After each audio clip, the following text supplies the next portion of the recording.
A todo momento, o coração precisa fazer movimentos de sístole e diástole para que o sangue seja bombeado para todo o corpo. Mas para que esse músculo contraia, é necessário que exista atividade elétrica. Nessa aula, você vai entender sobre a atividade elétrica do coração. A contração do músculo cardíaco precisa ser coordenada, de forma que os átrios contraem e logo depois os ventrículos contraem, exatamente nessa sequência. Essa sequência contrátil é iniciada e organizada por um sinal elétrico que se propaga por todas as células musculares cardíacas. O mecanismo de contração do músculo cardíaco é semelhante ao do músculo esquelético, mas eles são diferentes em alguns pontos. No microscópio de luz, as fibras musculares cardíacas ficam paralelas umas às outras e apresentam ramificações. Além disso, elas ficam unidas por estruturas chamadas de discos intercalares. Os discos intercalares formam uma conexão elétrica entre as células. Essa conexão permite que, quando o potencial de ação acontece em uma única célula, ele se propaga para todas as outras, e todas elas se contraem em sincronia, como se fosse uma só. Isso é chamado de sincício funcional. Dessa forma, se uma única célula cardíaca realizar um potencial de ação e despolarizar, todas as outras despolarizam ao mesmo tempo, levando à contração. Mas essas células não geram potencial de ação por si próprias. Por esse motivo, existem células especializadas em pontos específicos do coração, que podem despolarizar espontaneamente e controlar o ritmo e a frequência cardíaca. Essas são as células marca-passo.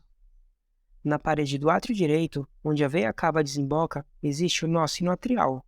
Essas células conseguem iniciar potenciais de ação espontaneamente, sem depender do sistema nervoso central. Mas o sistema nervoso ainda pode controlar a frequência cardíaca, influenciando na rapidez com que essas células marca-passo despolarizam. É por isso que, se o coração for removido, ele ainda continua contraindo.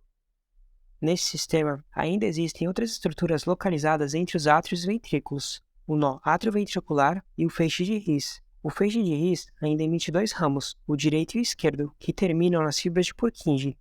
Essas estruturas propagam potencial de ação para os ventrículos. O nó sinoatrial e atrioventricular, o feixe de His e as células de Purkinje formam o chamado Sistema Especializado de Condução do Coração. Se você quiser ter acesso a vídeos exclusivos de fisiologia e outras matérias, seja membro aqui do canal, porque além de vídeos exclusivos, você ainda ganha de bônus apostilas bem ilustradas e um conteúdo bem resumido para você gabaritar as suas provas de fisiologia. Como já dito antes, os átrios precisam contrair antes dos ventrículos. Isso é possível porque existem algumas características que favorecem isso. A primeira coisa é que os átrios são isolados dos ventrículos por um tecido conjuntivo.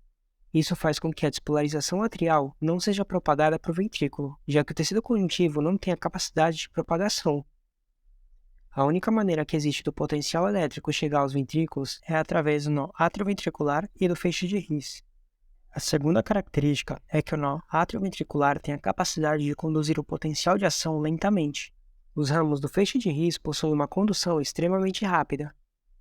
Então, primeiro a despolarização ocorre no nó sinoatrial, promovendo a contração atrial. Depois, o potencial de ação se propaga ao nó atrioventricular e é propagado pelo feixe de His, seguindo pelo septo ventricular, e depois se divide pelos ramos direito e esquerdo, atinge as células de Purkinje e alcança as células musculares cardíacas, promovendo a contração ventricular.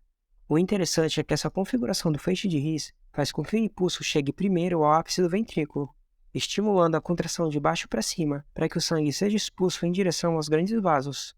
Dessa forma, os batimentos cardíacos seguem uma sequência padronizada e específica, primeiro os átrios e depois os ventrículos. Uma ferramenta amplamente utilizada na clínica para detectar disfunções elétricas do coração é o eletrocardiograma. Vamos entender o básico de como esse exame funciona, mas sem entrar em muitos detalhes. Nesse exame, os eletrodos são posicionados em pontos específicos do animal, de forma que algumas ondas elétricas serão captadas. Quando o átrio despolariza, as ondas elétricas se propagam em direção ao nó atrioventricular. Essa despolarização dá origem à onda P. Como o nó atrioventricular atrasa o impulso elétrico, o que vem em seguida é apenas uma linha reta. Quando o impulso é propagado e despolariza os ventrículos, é gerado o complexo QRS, e por fim, os ventrículos repolarizam, gerando a onda T. Resumindo, a onda P corresponde à despolarização atrial, o complexo QRS à despolarização ventricular e a onda T à repolarização ventricular. A repolarização atrial não fica registrada no eletrocardiograma, porque a repolarização atrial ocorre em um período semelhante à despolarização ventricular. É como se ela ficasse escondida atrás do complexo QRS. Existe também outra diferença entre os potenciais de ação que acontecem nas células do músculo esquelético e nas células do músculo cardíaco, com relação à sua duração. No músculo esquelético, o potencial de ação dura de 1 a 2 milissegundos, mas no músculo cardíaco, ele dura de 100 a 250 milissegundos. Isso acontece porque a membrana das células do músculo cardíaco possui canais especiais de cálcio. Vamos relembrar rapidamente como acontece o potencial de ação em uma célula normal e depois vemos como acontece no músculo cardíaco. Uma célula em potencial de repouso tem ali na sua membrana diversos canais de potássio que ficam abertos, de forma que o potássio passa livremente através da membrana, mas os canais de sódio ficam fechados. Em outras palavras, a permeabilidade é maior ao potássio do que ao sódio, e o sódio fica mantido do lado de fora, de forma que o interior da célula fica negativo. Ele fica em torno de menos 70 mV, e o lado de fora fica positivo, isso em estado de repouso. Aqui a célula está polarizada. Quando a célula recebe estímulo, essa carga precisa se inverter. Isso é chamado de despolarização. A célula possui um limiar de disparo, e para que o potencial de ação ocorra, esse limiar precisa ser atingido. No momento que o estímulo é recebido, os canais de sódio da célula se abrem e ocorre uma entrada abrupta de sódio na célula. E como o sódio é positivo, o interior da célula começa a ficar positivo, ou seja, ela sai do menos 70 mV e a voltagem vai subindo, até que atinge o limiar de disparo. Essa é a despolarização. É nesse momento que a carga se inverte. Logo depois, ocorre a abertura de canais adicionais de potássio, de forma que o potássio começa a sair da célula.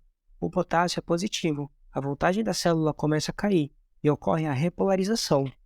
Lembrando que tudo isso que foi falado acontece muito rápido, em torno de 1 a 2 milissegundos.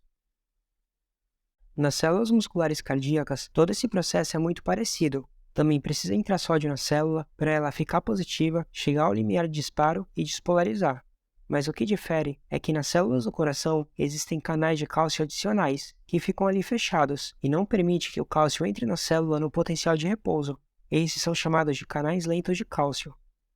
Quando ocorre a abertura dos canais de sódio e o influxo começa, naturalmente deveria ocorrer a repolarização com a abertura dos canais de potássio, mas o processo aqui é diferente e a repolarização é interrompida. Isso por dois motivos. Primeiro, porque ocorre o fechamento de canais de potássio, diminuindo a permeabilidade da membrana ao potássio, e ele fica preso dentro da célula. E em segundo lugar, abrem-se os canais adicionais de cálcio, e o cálcio extracelular começa a entrar na célula. Dessa forma, a membrana é mantida em despolarização por mais tempo, ocorrendo um platô se observar no gráfico. Depois de 200 milissegundos, os canais de potássio se abrem, fazendo com que ele saia da célula, e os canais de cálcio se fecham, não permitindo a sua entrada. Com isso, ocorre a repolarização da célula. Como eu mencionei antes, o coração contrai independentemente do sistema nervoso central, mas a frequência cardíaca pode sofrer influência do sistema nervoso. Os nervos simpáticos e parasimpáticos atuam nas células marca-passo, podendo aumentar ou diminuir a frequência cardíaca. O sistema nervoso autônomo simpático responde com a secreção de adrenalina, que atua sobre os receptores beta-adrenérgicos das células marca-passo, fazendo com que o limiar de disparo seja atingido mais rapidamente. Em outras palavras, a ação do sistema nervoso simpático aumenta a frequência cardíaca quando age no nó sinoatrial e átrio ventricular. Além disso, as catecolaminas também agem nas células do coração como um todo, aumentando a força de contração. O sistema nervoso autônomo parasimpático secreta acetilcolina, que tem efeito totalmente oposto. Ela age em receptores muscarínicos das células marca-passo, de forma que elas demoram mais para atingir o limiar de disparo, e, consequentemente, isso gera um intervalo mais longo entre os batimentos.